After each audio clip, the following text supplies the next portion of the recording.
Good morning, everyone. This is John Raymond from AccessIT Group, and we'd like to welcome you to our second webinar in the series, Ask the Engineers.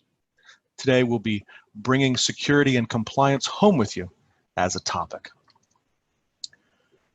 I do want to let everyone know that we are recording the broadcast today, so we will be able to share that out after our meeting. We're also going to have an extensive Q&A session in which you can bring both general and specific questions to our security experts. So please place all questions in written form and submit them via the QA button on your webinar toolbar. Additionally, today we're going to introduce AccessIT to those who may not be familiar with our history and our offerings, and we'll have a panel discussion addressing current security considerations. Again, we'll also have an extensive Q&A session at the end, so please feel free to bring your questions at that time.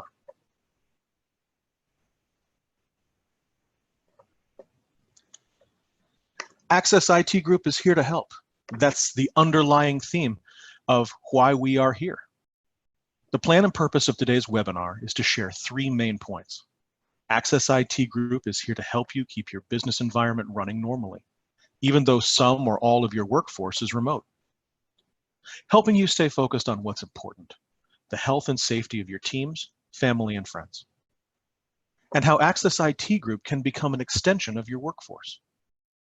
AccessIT has the capacity to support your personnel should they become unavailable during this challenging time. The way we do that is AccessIT engineers can come off the bench to help supplement your workforce remotely. And you may wonder, well, how does AccessIT Group have the span to be able to take care of all the needs of all of our many customers? And the reason is because AccessIT Group has a virtual bench of its own. These are vetted and trusted resources who can help you ensure your business continuity. AccessIT Group's history, where we have been. AccessIT Group is the premier security VAR on the East Coast. We have over 70 employees across 6 locations. We've been serving our clients for over 2 decades.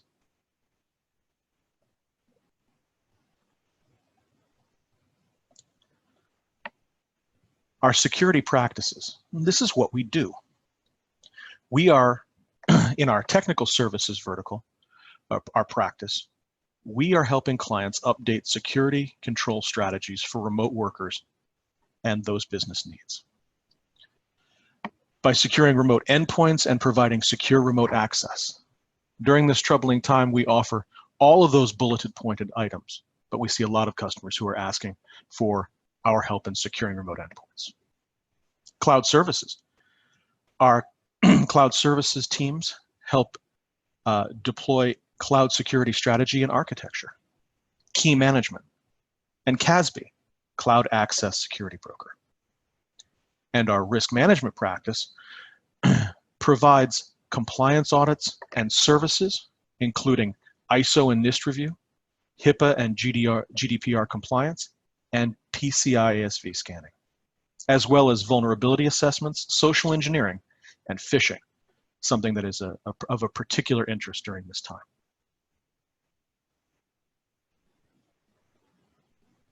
We'd like to take a moment and introduce the engineers who will be guiding the conversation today.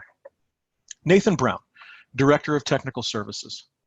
Nathan is our SME for network-based security solutions. He helps organizations understand how technical risks relate to business operations and goals. Greg Ricketts, Senior Security Consultant, Technical Services. Greg holds the highest level certifications in the F5 technology stack, including LTM, APM, ASM, and DNS. Mike Lopez, our Director of Cloud Services. Mike has designed cloud architecture for government and Fortune 500 clients and has extensive experience with AWS, Azure, Oracle, and Google Cloud environment. Chad Barr, Practice Manager of Compliance, Risk Management Services. Chad has experience in security and risk frameworks, standards, and best practices, including ISO, NIST, HIPAA, and PCI Council. And John Maloney, InfoSec Practice Manager, Risk Management Services. John has broad experience in vulnerability assessments and penetration testing, including wireless architecture testing, social engineering, and phishing. And we are pleased to have our panel here today. What we're going to do now is take a look at some current security considerations and have a panel discussion. Again, a note, we will have a Q&A session immediately following this section, so please place all questions in written form and submit them via the Q&A button on your webinar toolbar. Nathan, now that we see a high percentage of customers' employees working from home, we wanted to ask our panel of experts to discuss how companies are adapting to a remote workforce. And Nathan, could you share some of the things you are hearing after more than a week of remote users? Thanks a lot, John. I appreciate the introduction to the whole team that we have on the webinar today, and to all of our attendees as well. So this is certainly a different week of conversations than we had last week. Last week, we were really focused on how to get people access to internal resources or cloud resources, and it really focused heavily on VPN, right? And I still think that a lot of the conversations we're having are around the VPN access. But now it's kind of shifting slightly to how to operationalize that. So many organizations had a lot of expertise in how to do things internally and understanding how those small workforces that would work remotely occasionally would operate. And so the conversations we're having now, you know, a week after people started to be full-time at home, are more around how can we actually make our VPN access a little more efficient? How are we able to secure some of our SaaS solutions? One of the discussions that we had with one of our clients yesterday was actually around the Microsoft zero-day patching, zero-day vulnerability that they have in their Adobe Type Manager, and how are we going to be able to help them with the remote workforce and patching, where all of their systems in the past were internal, and they could kind of push out to solutions. So, you know, we're kind of changing around how things we're discussing these days. And one of the things that I've had more and more questions on is more around that compliance space. So how are we actually managing both exceptions to our compliance requirements for clients that hadn't had a BYOD or a strong remote workforce solution in place? And I think that would be a great intro into Chad Barr, and you know, what are some of the compliance measures that you're talking about with our clients in your space for this whole new, you know, full-time remote workforce?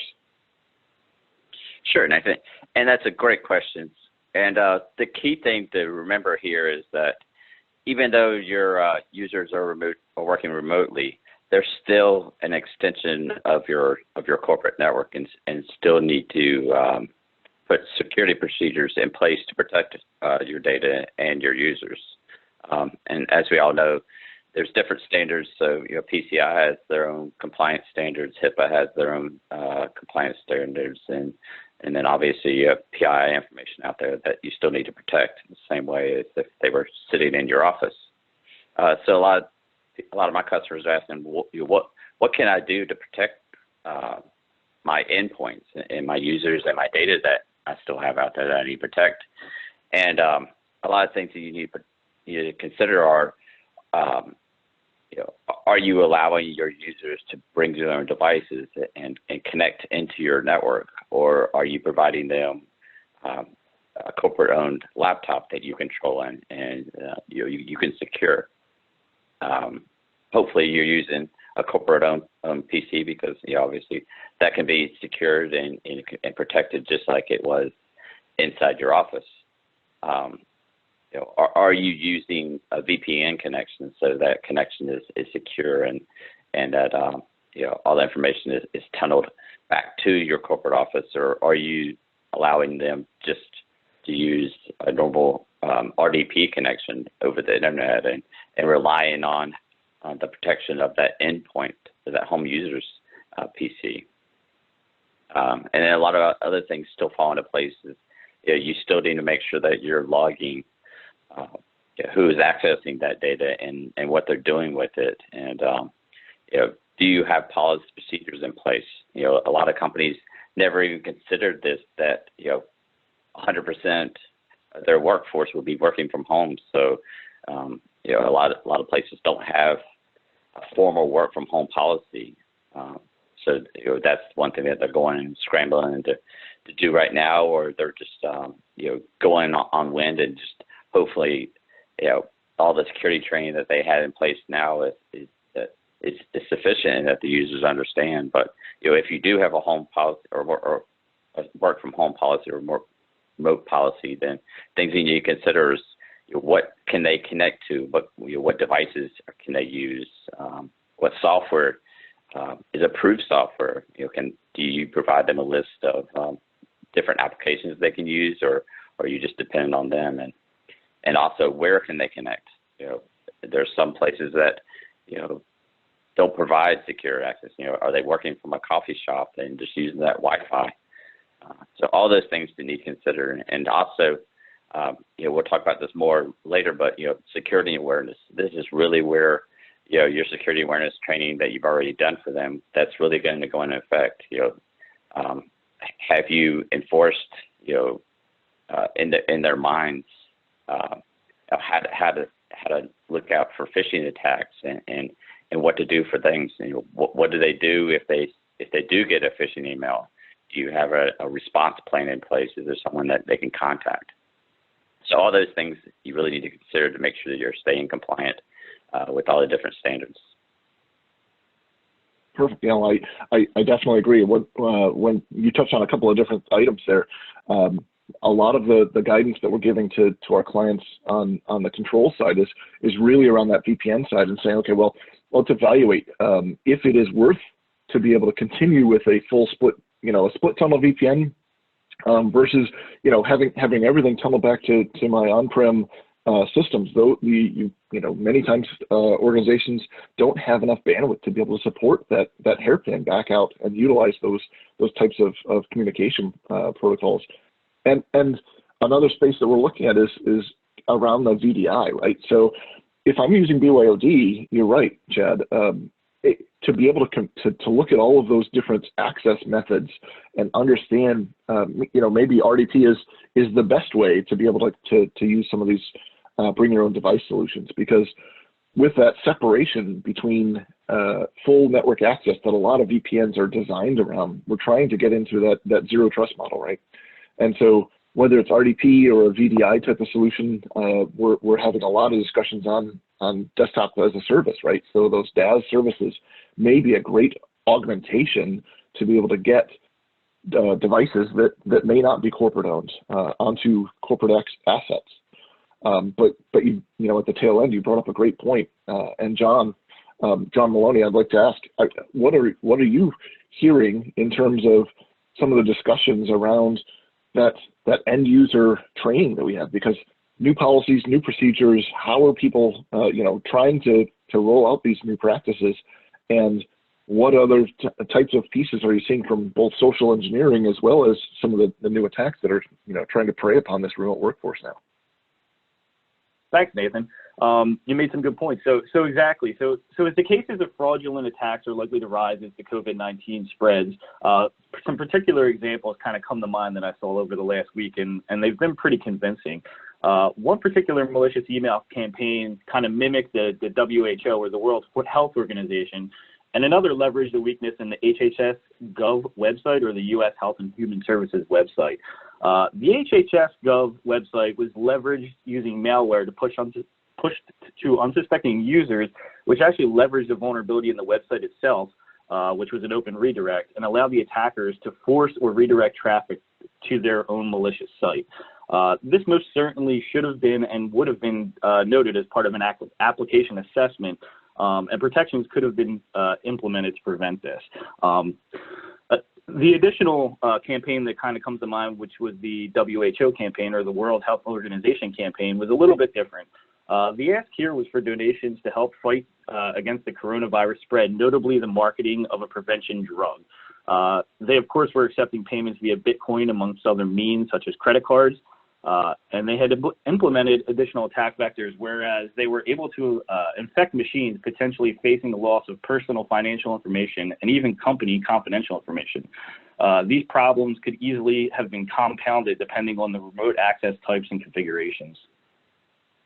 Really, these are just two examples that come to mind that I've seen over the last week, but in all reality, social engineering attacks have been steadily increasing.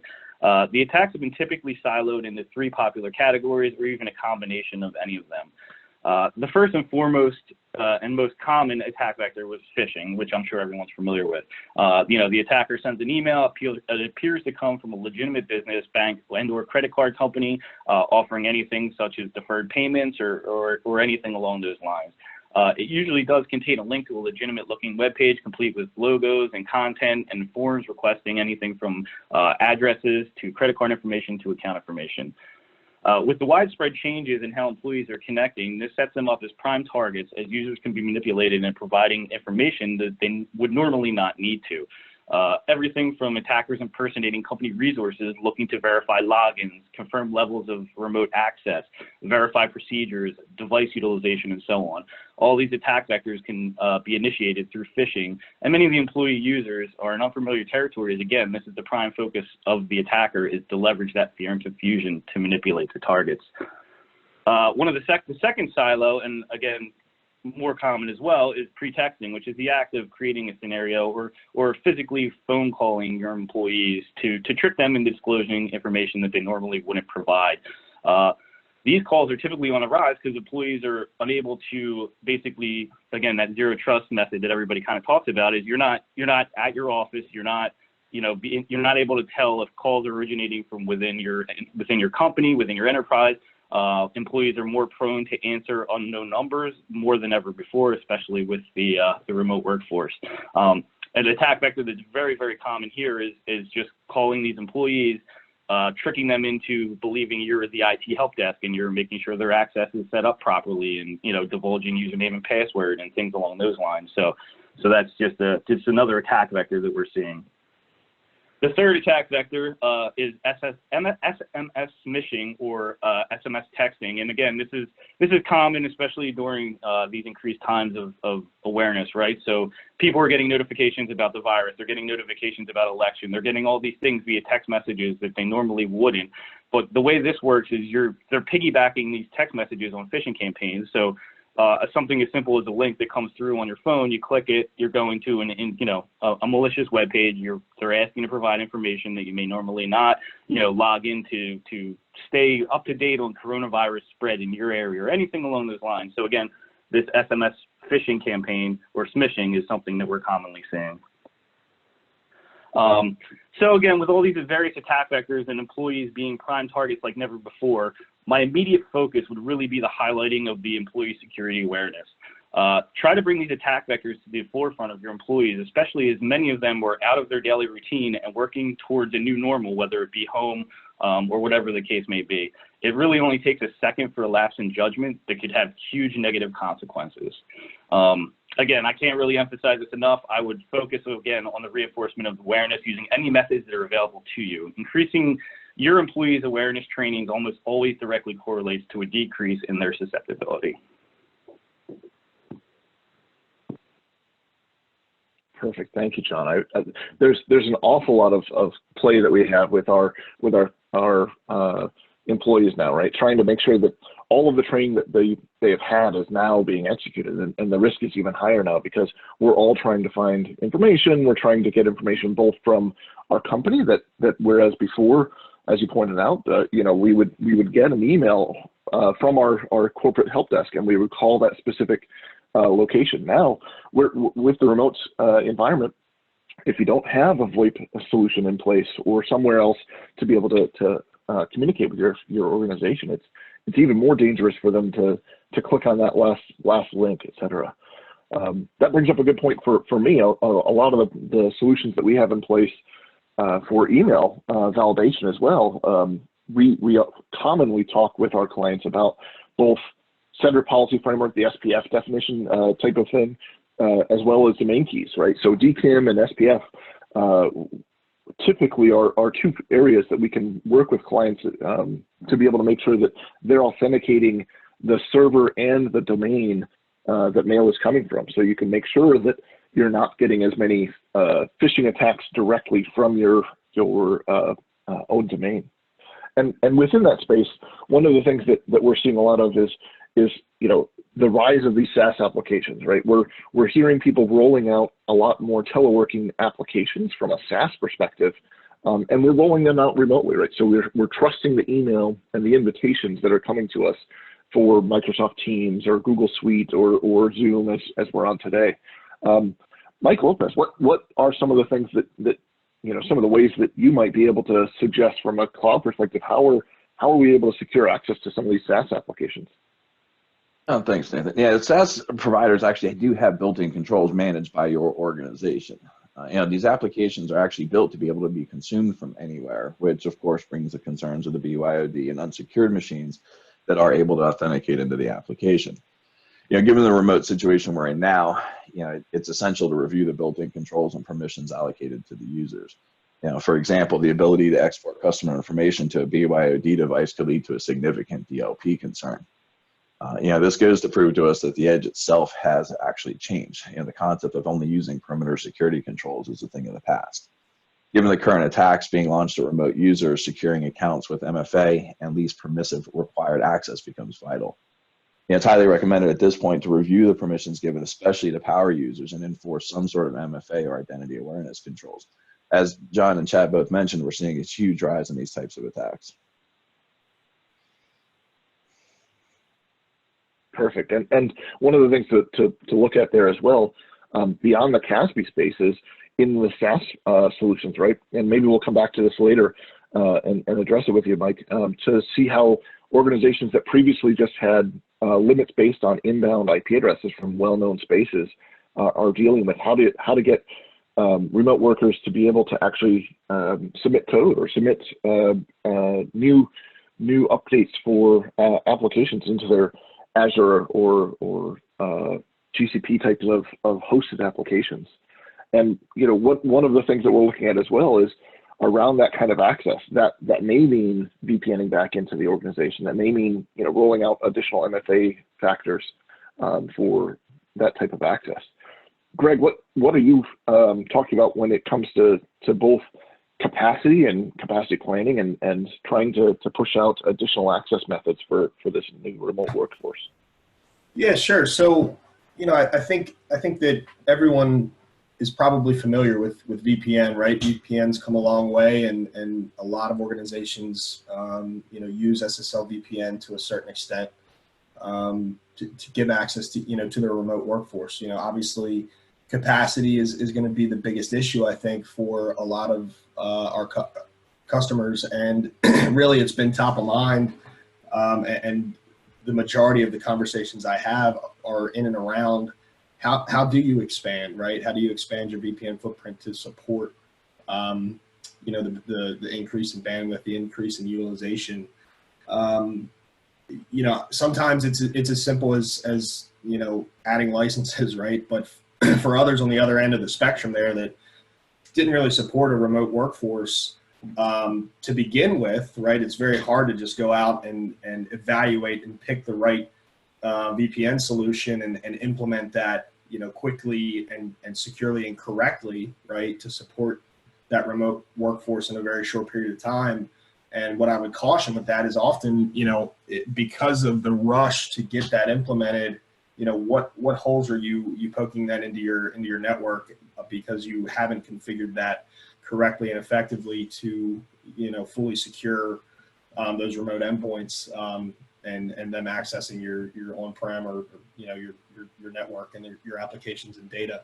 One of the things I bring up is SSL VPN isn't the end all for remote access, right? So a lot of companies over the years have adopted virtualization and virtual desktop technologies, right? Whether that's Citrix or VMware, Horizon View, whatever it is, maybe they haven't exposed that environment externally to give access to their remote workforce to utilize, right? The reality is, if you don't feel like you want to adopt an SSL VPN in the short term, but you have that virtual desktop infrastructure, there are application delivery solutions that would allow you to front end that on-prem solution securely and add on things like pre-authentication and single sign-on, full proxy, load balancing, high availability, and you could turn that up to be externally facing, and that that does a number of things, right? Spinning up a application delivery solution to front end those virtual desktop infrastructures, that's really not the heavy lifting. The heavy lifting's already been done for you because you have that VDI on-prem already, right? The other part of that is now the concern and the risk associated with whether it's BYOD, people using personal laptops, you giving them VPN, how do I secure those?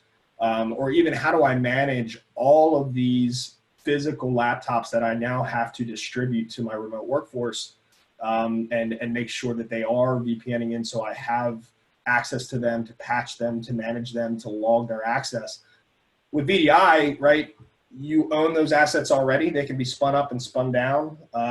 If something happens, one gets infected, right? It's as simple as rolling back, creating a new one. So that there's a number of benefits to leveraging perhaps your current VDI infrastructure that you already have in place, and just exploring how do I secure access to that over the internet externally for my remote workforce.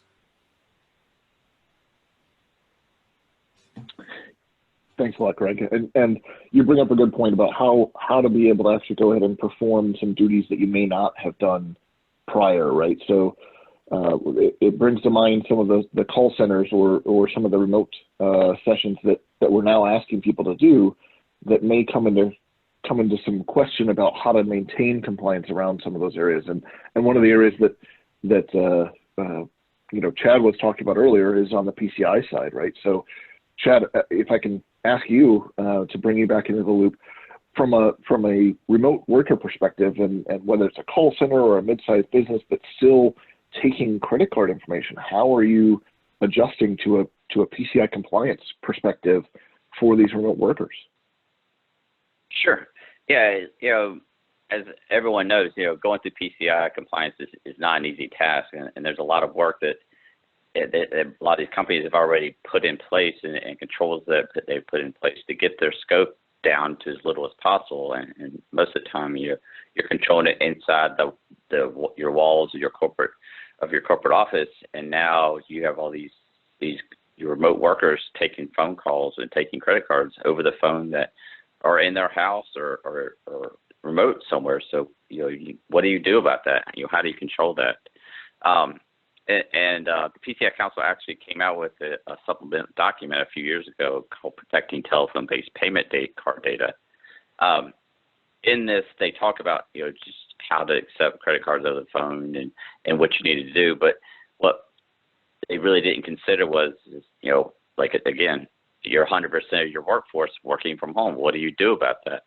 And what you really need to consider is, and the things that they talk about is, it goes back to security awareness. You need to make sure that your users are aware of how to spot phishing emails and how to correctly take credit cards over the phone.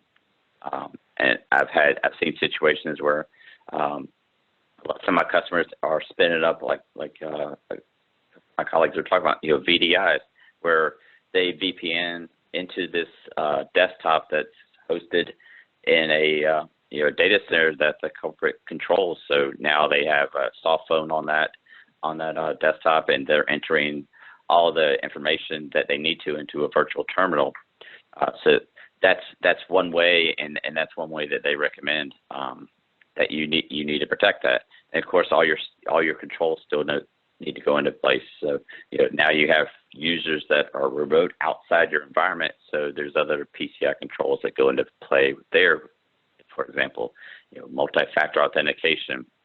So that's one thing that you need to consider is how you're making sure that the user is actually authenticating is the correct user, and that no one is spoofing that user's ID.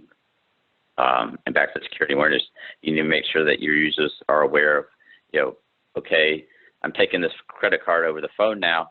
You know, I'm doing it really quickly. I need to make sure that I'm not writing it down, or if I am writing it down, what do I do with that paper? You know, do I have a shredder? You know, what am I doing with that data?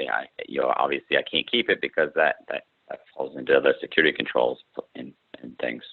And then also that endpoint, you know, if they're not using a VDI interface and that they're using the corporate laptop that they take home, you know, making sure that you have complete control over that endpoint, you know, making sure the firewall is installed and it's working correctly, making sure antivirus is updated and scanning correctly, making sure you have all your patches installed and no malicious code is on there. So all these things need to come into consideration, especially when you're dealing with any type of credit card or PII information or even HIPAA information. No, perfect. Thanks, Chad. There's a lot to consider, right? Just all of the different things that you may not have been looking at as for that remote workforce. And in that same vein, today we're really focusing a lot on the conversations we've had so far about end users. But you know, Greg, what are some of the things that you're you know, wanting to make sure that the security operations folks that might be on this call are considering as well moving forward? Yeah, sure. You know, I think the conversations that I've been having, it's very telling about where the focus has shifted, right? Because there's a mad scramble to figure out, you know, how do I support this burst in remote access for my employees? But, you know, the reality is, you know, we can't really bait and switch there, right? And let ourselves be consumed with how we provide remote access, but let our other security operations and our day-to-day activities slip, right? Because that's where the attackers come in, right? But hearing from John Maloney and Chad, you know, sort of on where, you know, what we're doing from a risk management standpoint and where our focus should be, you know, the security operations still needs to be top of mind. John Maloney and I were talking the other day, right? We got an alert that there was a discovery on the U.S. Department of Health Human Services website, so hhs.gov, where an attacker was able to insert a malicious redirect on one of those subpages, whereby any user that clicked on that link or the non-nefarious URL would get an immediate 302 redirect to a malicious site, right? So I think it's very telling about, you know, sort of where the risk increases for certain verticals. So, you know, during a crisis like this, you think about healthcare, you think about unemployment, you think about insurance, right? So all those types of you know, externally facing web services, you know, that if you're a company that's hosting those types of things, you know, I think we just need to be continually diligent and vigilant, you know, as best we can, and not allow ourselves to just focus on the hot topic right now, which seems to be remote access, at least from the conversations I've been having. You know, there still has to be order and maintaining those security operations, and just being aware that, you know, the pendulum kind of shifts based on the current events and what's going on around the world, right? High value targets in this case, like I said, I believe are probably in and around those, the sites that everybody is going out and visiting right now. I mean, something as simple as Googling, you know, COVID-19 or infections, you know, today, right? How many websites out there are actually malicious in nature and are posing as a bad actor there to try to lure you in, right? So just another way of trying to trick your end users into that. And to that end, you know, I'll just cap it off here. You know, what makes businesses run, right? It's people, process, technology. And I really think that there needs to be a greater focus, I think, on the human element, because if the human element breaks down, then so do the processes, so do the technology that they're supporting and using, right? So I think that's probably a larger risk than trying to figure out remote access, trying to figure out, you know, XYZ tech, how do I support it? You know, I think that we need to take a step back and really understand, what do I need to do for my remote workforce, whether it's, education on, what to be aware of. So things like this webinar today, or even just education on, hey, we realize you're not a remote worker and never have been. Here are some things that can help you, be effective, right, in your new environment, and we're here to help, right? So that education, that enablement, I think will go a long way, and that's going to support, continuing the security processes that you have in place, and continuing the care and feeding and operational side of, your security stack.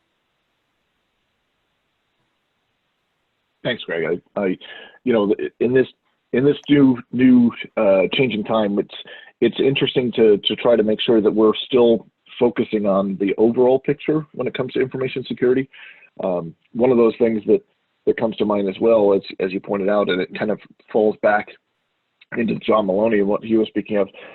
There's a lot of things that are happening that our security stack may not have evolved to address. I know a lot of our clients are big MDM users for their remote users, right? But MDM really only sets policy on those devices for remote access. And so being able to bring a level of security for anti-smishing or applications. There were over 14 applications in the past 2 weeks in both the App Store from Apple as well as Google that are proven malicious, that were around the COVID-19 type of release. So those kind of things, and looking at those applications and the access that happens on those remote devices may not be covered from an MDM, but certainly are covered by a remote device security solution. We work all the time with clients on trying to enhance those mobile workforce types of security access via their iPads and devices, mobile devices as well. So thanks a lot, guys, for a quick summary of what we've been hearing over the past week, and how things have changed a little bit from our original webinar that we had last week that was really kind of focused on that remote access side. John Raymond, wanted to pass it back over to you for some Q&A. Thank you, Nathan, and thanks to all of our presenters. I think it was a very important dialogue, and I hope all of our attendees found it as beneficial as I did. We'll now go ahead and pivot to our question and answer portion. And this is an opportunity to ask questions about the challenges you're currently facing, whether they are generalized questions, perhaps in one of those pain points that was just discussed in the panel, or if you have a specific question you'd like to share. Again, I'd like to encourage you to go ahead and navigate to the Q&A button on your webinar toolbar and go ahead and type it in. As a matter of fact, it looks like we have one right now. We do have an attendee asking, how can I enforce a zero trust for new remote users? So I'll go ahead, Nate. Sorry, go ahead, Greg. All right, I'll take it. Zero trust is, if you haven't heard of it, it's a fairly new, I guess, coined, AAA type approach that's, I guess, less draconian than our typical inspect, authenticate, authorize, allow, and then that's it, right? So zero trust, it really falls in and around not just authenticating. Let's put it in the context of what we talked about today. Authenticate your user. Maybe you ask them for MFA. Maybe you even perform a client-side check on their laptop to make sure that they're running up-to-date antivirus. And then they're free to go about their business until they disconnect from their remote access session, right? Zero trust says, I want to early, often, and continuously check that endpoint, check that user's access, make sure that they haven't elevated or de-elevated their access, their credentials, their user account, right? Make sure that with each and every request to an application, to a network share, to data, that I'm performing those security posture checks to make sure that I don't need to change what they are authorized to access. How do you do that?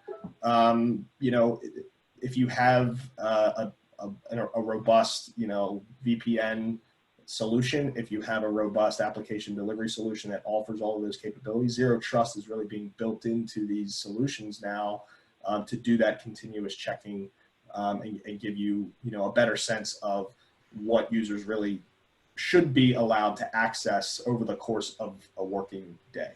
But Nate, I'll turn it over to you, for what you've been seeing. Sure. So John Maloney, I think that you might want to chime in on this one as well. Yeah, thanks, Nathan. So in addition to all the technical Zero Trust conversations that I'm sure everyone is having right now, Zero Trust it can be implemented into people and process as well, right? So when you're thinking phishing, when you're thinking, pretexting, when you're thinking all these social attack vectors, right?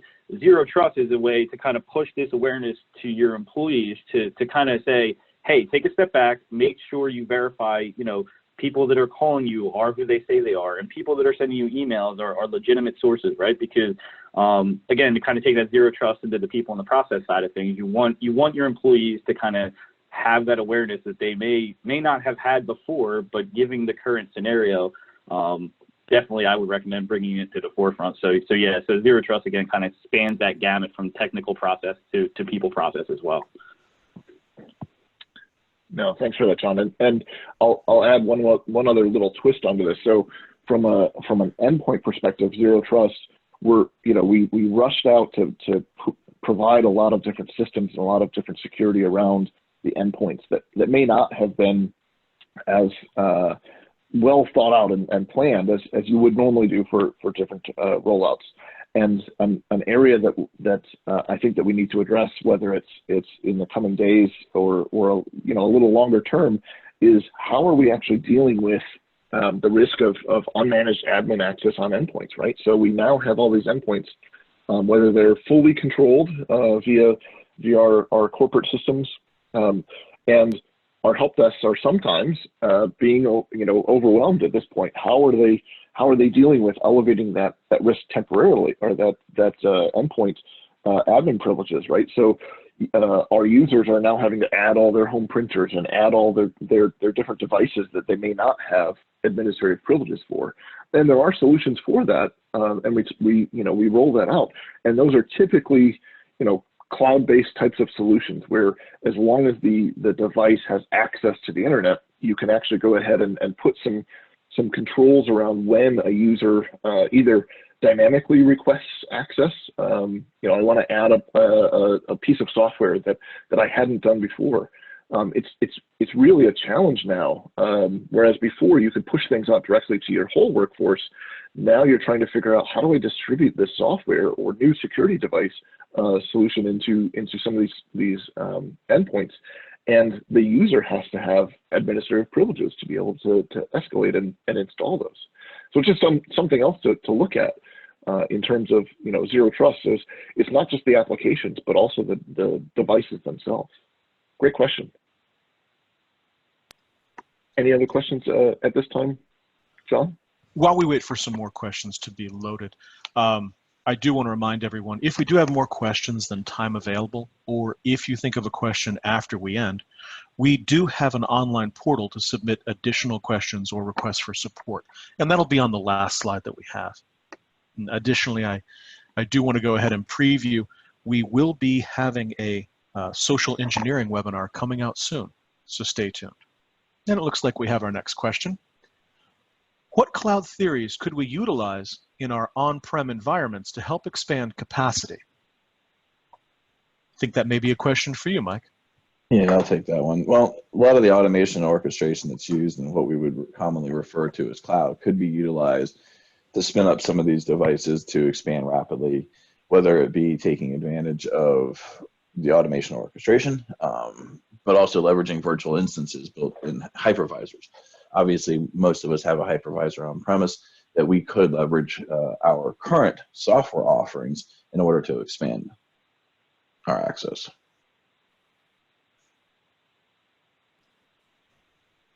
Excellent. Perfect. And I think that one of the things that I'm concerned about, right? So in the news, Mike, we're seeing some of these cloud solutions. For instance, Zoom, right? So Zoom in January and February had two unplanned outages. And then in March, we've already seen 13 of these, right? It's just a huge load or capacity type of planning piece, right? So they've had 38% higher utilization on all of their users at this time. So Mike, in terms of applications, what would you say is something that typically you put in, because obviously you do a lot more on the architecture and design side for applications, dynamic ability to grow and shrink based on demand. What are some of the key functions that you typically have your team talk with our clients when they're considering moving applications from a typical on-prem to a cloud solution provider? Well, as a general use case scenario, something that's going to scale up and scale down or something that could be heavily consumed in an instant. Typically, the example is e-commerce, right? When a flash sale goes out, there's a big email marketing campaign and you're expecting that indeed your website's going to get hit because of these marketing efforts. We use auto scaling or virtual machine scale sets to allow for rapid expansion of not only the NVAs that are protecting the environment, but also for the web and application servers to handle the additional load. This has a multi-factor approach because not only does it allow for rapid scale out in order to utilize and service these customers, but at the same time, it also reduces the overall operating cost for the customer because we're not planning like we would in a standard data center for what is our maximum capacity and building out these and paying for the compute. So in these particular examples, typically for e-com, we look at things that would allow for scalability and rapid expansion. For our current situation, we look at our cloud providers and they're doing the same thing. For their instances, they are scaling as fast as they can. If you look at the public cloud consumption, you'll see that they are expanding rapidly at this point as you're seeing more and more demand be hit. We're actually even seeing customers move their appliances and their remote access directly into their cloud because they don't have the ability to manage the entire architecture from their VPN, backhauling it through ExpressRoute or Direct Connect. So these are some of the different things that we've seen. Excellent. Great. Thanks for that, Thank you. Mike. And it looks like we do have some more of these questions coming in at this time. And again, I would encourage anybody, please don't be shy. Go ahead and jump in. We next have a question for Nathan in Technical Services.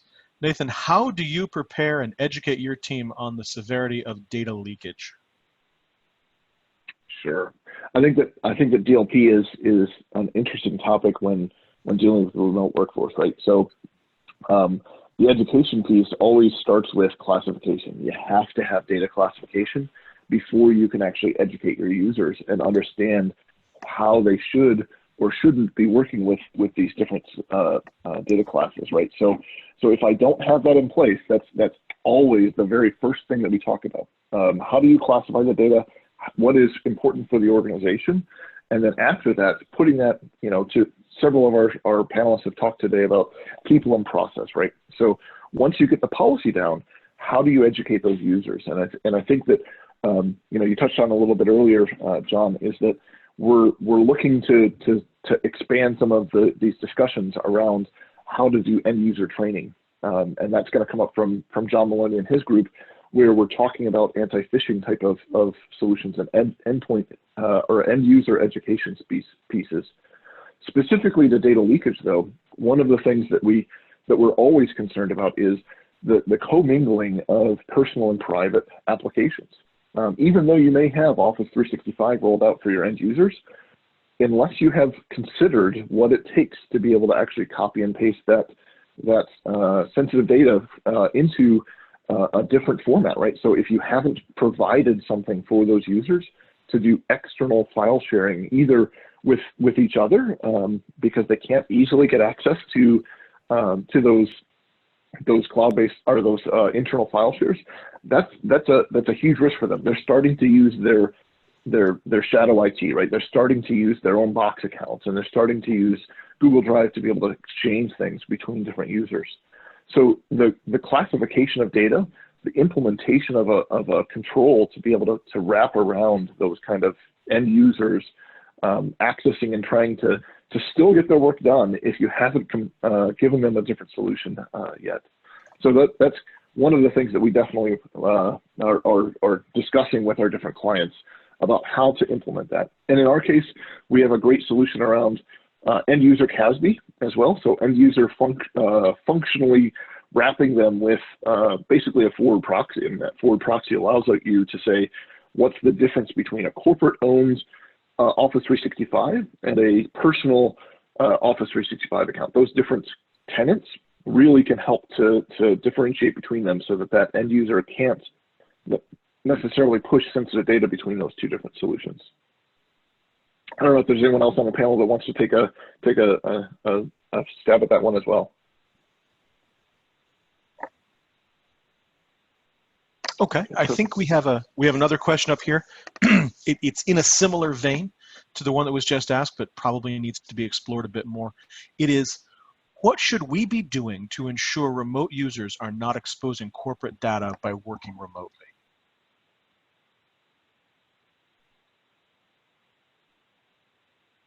Perfect. I can either take that one or follow up by one of the other team members. So again, what we're really doing is on the endpoint, trying to understand the vectors that I can now expose that data. So whether that's limiting the end user's access to certain unsanctioned applications, that's typically a very good way to start around that focus.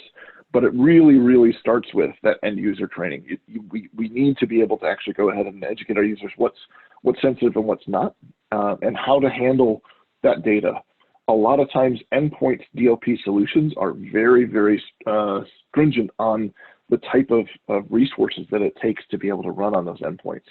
And now that you may have decreased capacity to be able to roll out those type of DLP solutions onto some desktops.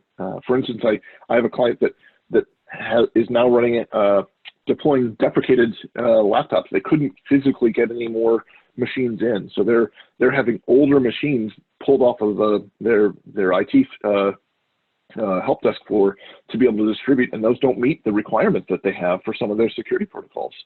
And so it's really how are we allowing the users to be able to access and redistribute that data throughout the time.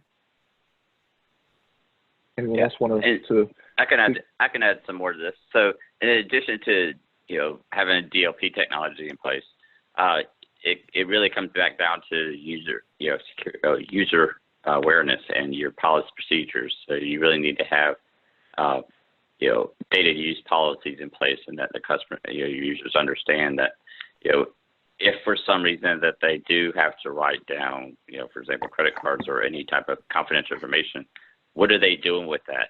How are they destroying it? And does it need to be cross-cut shredded, or does it need to be confetti? All that kind of stuff really depends on the type of data that you're having. And then for electronic data, that it comes down to also, again, user awareness. So they need to understand that this is confidential information. So how do I handle this information? Can I store it on my local computer, or does it need to be stored in a shared drive somewhere? Does it need to be encrypted? So all these kinds of things really, we can, as engineers, we can control the process and procedures, but it really comes down to the people and their training on making sure that this data stays secure. Excellent. Thank you, Chad. I appreciate that. We've got a number of questions coming in. We will get to all of them, I assure you. The next question, is there a way to monitor our remote users' experience with application delivery for either cloud apps or legacy apps? John, I'll take that from the cloud perspective. There are some tools that are available currently that are offered both through Zscaler and Netscope. From a cloud perspective, you ride on their infrastructure, deploying an agent out that provides a level of security control out to the end user. Some of these can actually even be deployed to non-corporate owned laptops in order to interrogate, determine what type of machine it is, and restrict access to sensitive data on a non-corporate owned laptop, or put controls in place for what can be downloaded. Now, from an on-premise or legacy application, I can kick that over to our on-premise team.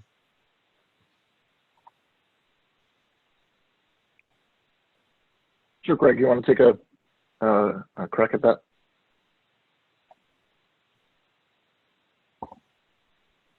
We may be having some audio issues there. We do have a new question coming on board. It says, we have large deployments of both AWS and Azure, and we have native tools deployed. Is that enough? What do you think, Mike? I personally don't believe that native tools are ever enough, and the way that aggregation and logging works when it comes to a cloud environment, primarily because it doesn't provide advanced threat protection. If you're only looking for, if your business only feels the need to secure layers 3 and 4, then it's not really that big of a deal, and sure, you might be okay. However, if you feel the need to actually be able to correlate your logs, be able to actually understand the depth and have advanced threat protections, typically something on top of that, an NVA from one of our providers would actually provide more security and give you more common controls from your standard endpoint, moving your on-premise controls and being able to map them to cloud controls. Excellent. Any other thoughts, Nathan, from your perspective as well? Certainly. Again, I'll go back to a comment that Mike and I were talking about earlier in the discussion. So there are some controls within native tools to be able to look at access to the consoles for AWS and Azure, but especially now, understanding how I can lock that down. Again, it used to be that I would say, perfect, if it's being sourced from my IP address of my offices, I can easily go ahead and filter out some of the access to those consoles or to the administrative capacity around those tools. Today, we need to be able to do things like enable my administrators or my different staff to be able to access that temporarily from an IP address, because again, we're all using home-based access, right? So I may be on a DHCP line, and I may not want to have a full list of DHCP addresses from Comcast or whoever your provider is put into these access lists that we're putting in place. And change control now is becoming we're putting exceptions in place for some of the security controls that we had just 2 weeks ago. And Chad, I would actually ask you, how are you actually working with your teams to be able to understand when I put a control when I have a control in place and I want to put an exception in for this period of time? How do you remediate against any of the changes that happened during this for the exceptions? So that's where your, like you said, your change controls really need to be documented. So you need to understand that, when you're doing these types of these temporary changes, that it's exactly that, it's temporary. So, once everything gets back to normal and everyone starts getting back into the offices, then you should put some notes in there, or if it's access list, I always like to see some comments that say this is a temporary change or something like that, or you just comment out the original line, so you can always go back to the way things used to be. But documentation is big. You need to make sure that everything's documented to the T, so you can always go back to the way it was. Perfect. Thank you. We do have one more question, and just as a time check, we are coming up on the top of the hour. If you think of another question that you would like to have answered, in a moment we're just going to share that portal where you can continue to submit these questions, and we'll go ahead and have our experts respond back to you. I'll go ahead and shift to that slide right now. John, we do have a question. How are you seeing this work from home situation impact the security testing of our customers? And what are some of the ways that they're dealing with this and still allowing security testing to go on? Great question. So we have a mixed bag of how customers and clients are approaching this, but if we take a step back, I mean, the main focus of IT security, right? We're talking confidentiality, integrity, and availability. So what about a lot of the customers that I'm working with are basically prioritizing that availability side of things. They want to make sure the remote users can connect in and access the things they need to do.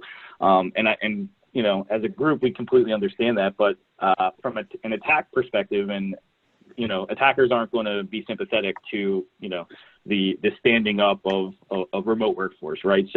So critical infrastructure are now primary targets because simple, denial of service could basically disconnect your entire workforce, right? So again, I guess what I'm seeing mostly is again, customers focusing on that availability side, but you want to put emphasis on everything, including confidentiality, integrity, and in my personal opinion, I don't know if pausing security testing is the answer here, but I do see it happening more frequently.